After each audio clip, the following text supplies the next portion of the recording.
A lot of this frustration in that community is about that fact. It's not just whether you hate the cops or not. Your thoughts? Well, I mean, I think that is a large part of it, but I think the greater story in this, in looking at what has happened to this young man, what happened to Trayvon Martin, and what we see happening to so many kids, I think I'm going to summarize quite easily by what my son said to me. He's 11 years old, young African-American boy. He's outside tonight, and he looked at me and he said, "Is somebody going to shoot me?"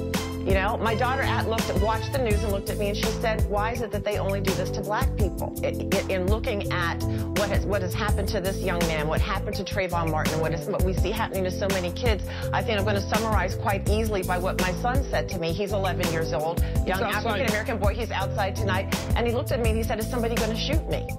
You know, my daughter watched the news and looked at me and she said, "Why is it that they only do this to black people?" You know, my daughter watched the news and looked at me and she said, "Why is it that they only do this to black people? Why is it that they only do this to black people? Why is it that they only do this to black people?"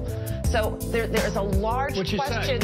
I didn't have an answer for her. I don't have an answer that is palatable to be able to look at my children in the face and say, there are people in this country who not only do not like African Americans, but they despise black men. There is a war on black boys in this country. In my opinion, there is a war on African American men, but they despise black men. There is a war on black boys in this country. In my opinion, there is a war on African American men.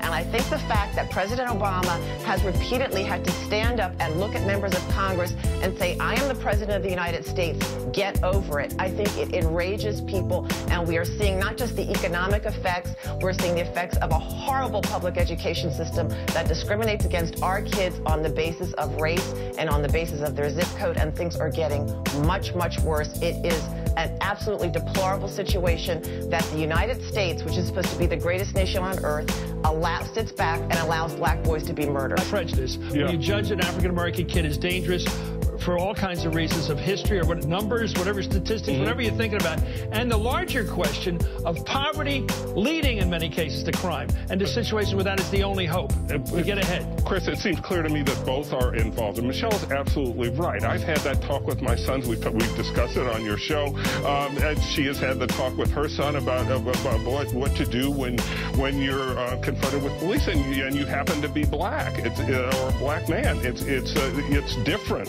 from the experience that other Americans have in dealing with the police, and the relationship with the police is different. We do get profiled, and that's the truth. But Michelle said also zip code, and zip code is a factor here. The social realities on the ground in Ferguson and on the ground in a lot of low-income African-American communities around the country are distinct, are different, are worsening, and do contribute, in my view, to the anger especially and the frustration that we see stemming from this incident. So yes, it has to do with profiling, but I think the social realities are there and you can't ignore them. What does a parent say to a child tonight? You know, I think part of the reason I was having that reaction was because my 11-year-old is apparently, she's home with her father, and she was watching and texted me that she felt like there was no justice in America. And my big sister told me that her 12-year-old son had gotten in bed with them tonight. And as I was listening to, as I'm listening to this, I think, so here are your choices as an African-American parent. You can live we live in such a racially segregated country that you're trying to do the best thing for your kids. So you think, okay, we'll go live in the black neighborhood. We'll live in a predominantly African-American community. One of the things we know is that those communities are often plagued with crime that takes the lives of African-American children. It is the reality that most young black men, 17, 18, who die in this country from gunshot wounds, from violence, die at the hands of other African-American men. So here you want to live in this community, but then you think, okay, maybe I can't. So then maybe you move to a community like the one where Trayvon Martin's father was living, where you have the gated community, where you feel safe to let your kid walk at 7 o'clock over to the 7-Eleven and pick up some candy during the game. The idea that that community too is not safe because they can be profiled and potentially victimized by violence by those who will see them as not belonging there. I don't know that I can express, but I want to try that it begins to feel like there is no place that you can be, no choice that you can make, no home that you can buy, no place where you can put your kid in school where it is safe. And I think this is what Newtown families felt when their little beautiful children sitting in their own elementary school were gunned down, and they said, whoa, wait, what is happening in a country where you can't be safe in elementary school?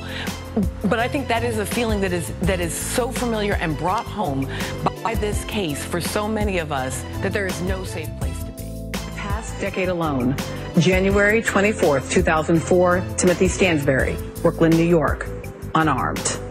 November 25th, 2006, Sean Bell, Queens, New York, unarmed.